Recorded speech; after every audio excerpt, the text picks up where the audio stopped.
Жұма күні қабыл болсын деп, бүгін қазанға ет салып, жетінен бастым.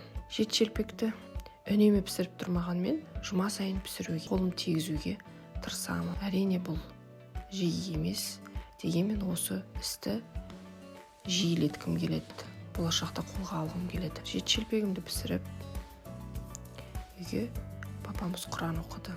Оған қоса, бүгін ерекше күн. Балаларым каникулға үйге келіп жатыр. Үлкен ұлымыз студент, 2-ші курстың 1-ші семестрін аяқтап Алматыдан келіп жатыр.